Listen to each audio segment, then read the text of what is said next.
When we think about military operations in the heat of World War II or even earlier conflicts, most people picture tanks, trenches, and long marches. What often gets overlooked is the ingenuity soldiers had to keep their essential equipment running, without access to modern power grids.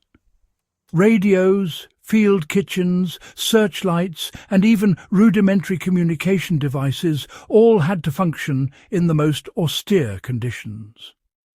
Understanding these old military techniques not only opens a window into the past, but can also teach modern history enthusiasts and survivalists how to operate independently of electricity in remote locations.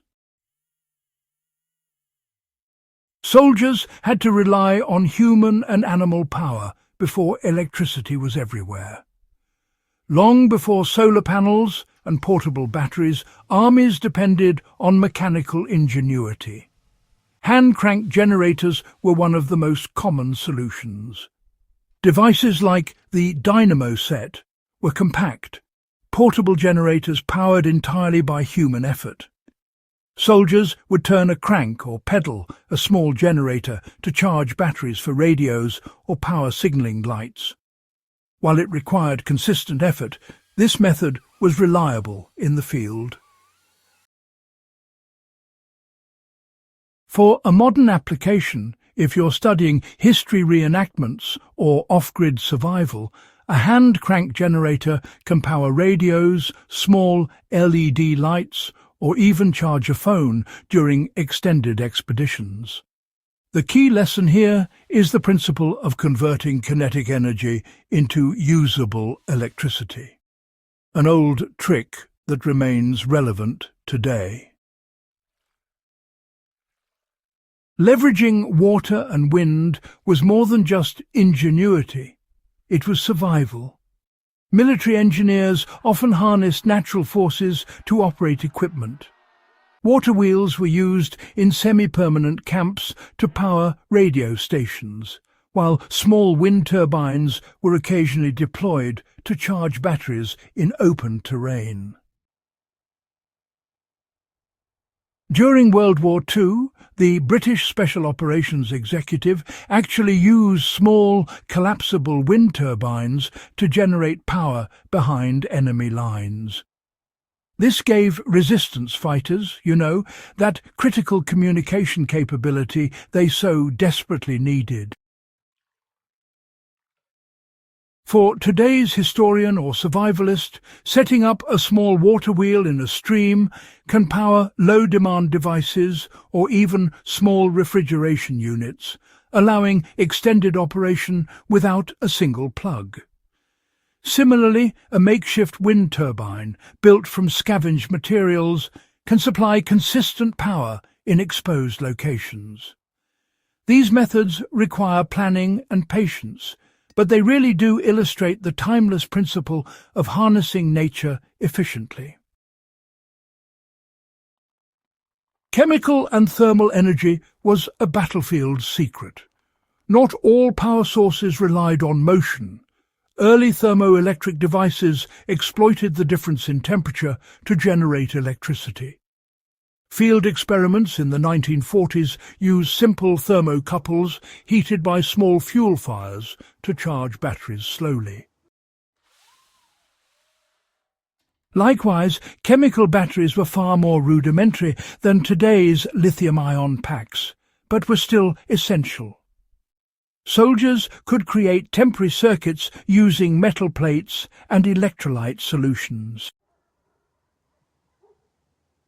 Modern enthusiasts can replicate simple thermoelectric setups using camp stoves or small fuel burners, producing trickle-charge power for radios or LED lamps without modern infrastructure. It's a lesson in creative adaptation under pressure, a hallmark of military ingenuity.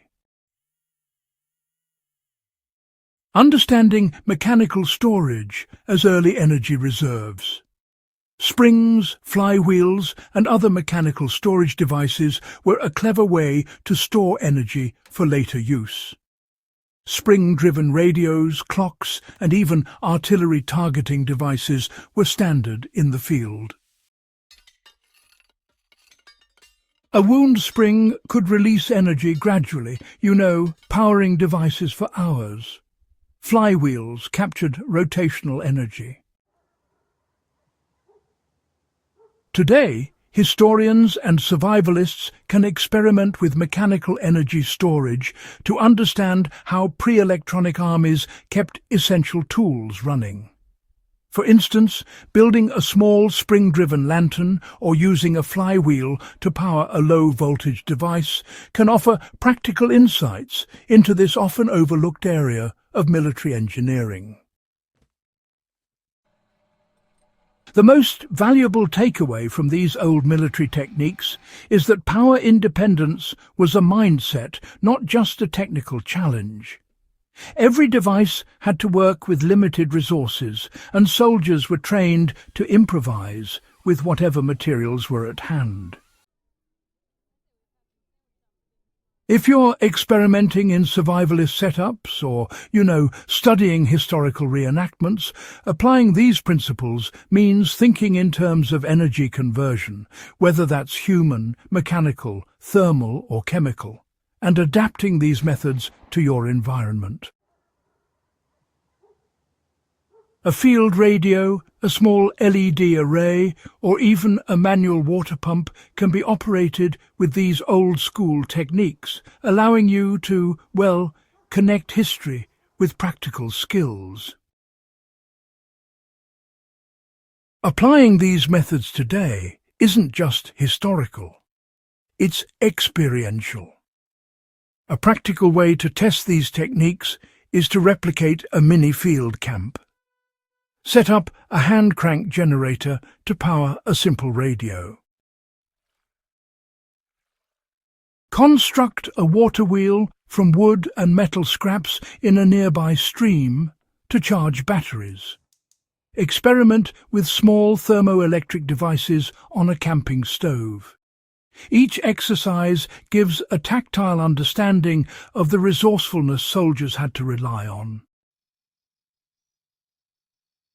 These old military techniques for powering equipment off-grid show how necessity drives innovation. From hand-crank generators to wind turbines, thermoelectric devices and mechanical storage, the ingenuity of past armies continues to offer lessons for anyone fascinated by history or survivalism. Understanding these methods isn't just academic. It's an invitation to experiment, adapt, and respect the resourcefulness of those who operated long before modern conveniences existed. If you found this guide valuable, make sure to subscribe to Warpaths of Europe for more in-depth explorations of military ingenuity. Share this video with fellow history enthusiasts so we can keep uncovering the remarkable ways soldiers solved real-world problems with limited resources. History is more than dates and battles.